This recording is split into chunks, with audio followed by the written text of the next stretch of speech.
I don't want to raise my kids in this country. I was at the Target and I just hated it. I can't live anywhere. I can't raise my kids anywhere in this country where the society is not, where there's not like a displacement controversy going around somewhere. I don't want to. I don't want my kids to be raised in. I don't want them to have to go to a charter school ever, but I also don't want them to ever have to deal with anything about acceptance. I also don't want them to have to deal with not seeing people like themselves. But at the same time, as I don't want them, as I want them not seeing people with them like them. Want them to be around people like themselves to a substantial enough idea to develop those bonds. I also want them to be influenced by a value system that's being crafted very carefully by the village, by the society, and within the parameters of our society. And Singapore does that well, but it's a little, it's a little too authoritarian for my tastes. But the idea of people not being as dumbed down about who they are and what's around them, Americans can lose that, and I don't want the Hollywood to and the mass culture to influence my kids, no matter what racial segment of mass culture it is, no matter. I don't want the other children to influence my kids either. And I feel I'm just like a Korean guy. I met a PhD student, very wealthy, used to work as a foot soldier of the 1% and turned it in for the noble trade of the urban planning PhD for no good reason. Foregone earnings already in the hundreds of thousands of dollars if he had stayed in his IB job. He grew up in the United States, mostly Texas. He has like a southern drawl. He says y'all, and he uses folk as a collective demonym for genera of people. Just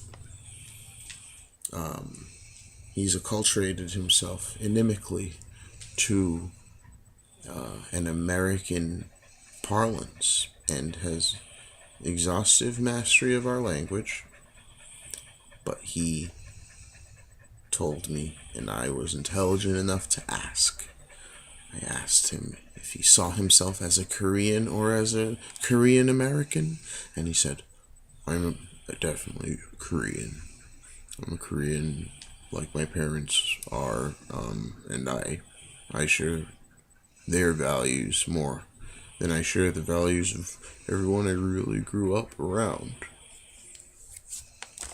So it's very interesting to see that if Korean people can really, the Koreans are so masterful at never forgetting who they are and keeping strong identity and cultural links to their own wherever they go in the planet.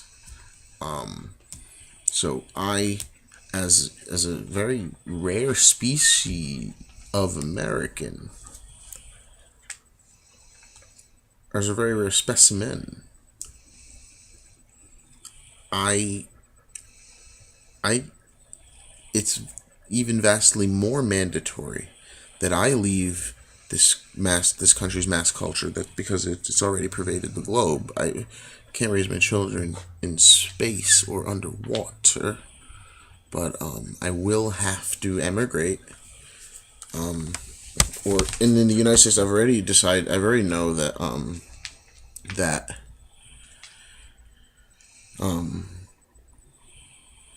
a large number of non-white and white immigrants around my children is very preferable.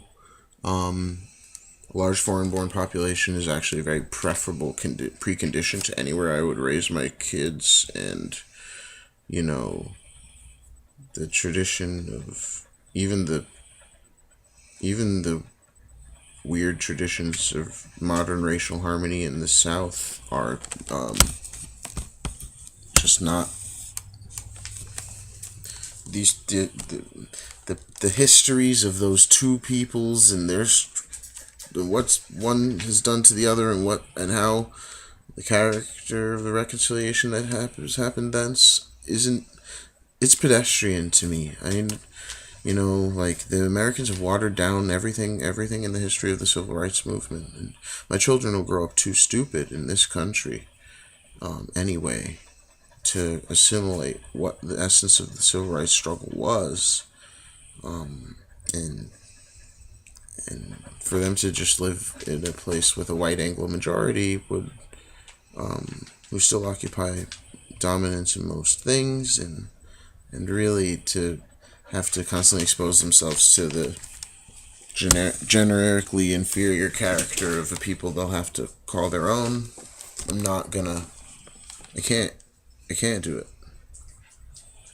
I can't raise this hypothetical child in a society that will always have, it had cheapened its black members too early, and so no matter how much reparation is there, it's like a stump of what could have been. And I think my children have the more correct identity, really, if they came back and got to view it in adulthood. And because I'm not an American Southerner, I'm an American Northerner with parents who no one was here over 100 years ago. We lived in the English-speaking British Empire before that. If I emigrated the United States into a Commonwealth country, I'd just be, in a globalized term, going back where my parents came from. And and the other thing, that was the other next big thing, and this is what the next video series will be about. The global prowess of the English language was a stone thrown by the empire into the future. It's amazing, really, the temporal dynamics of it. But if you do all the calculus like I've done, second derivative and third derivatives, and subtract and you take the derivatives of some of the differences of some of the variables as well, you'll immediately figure out that it's a direct after effect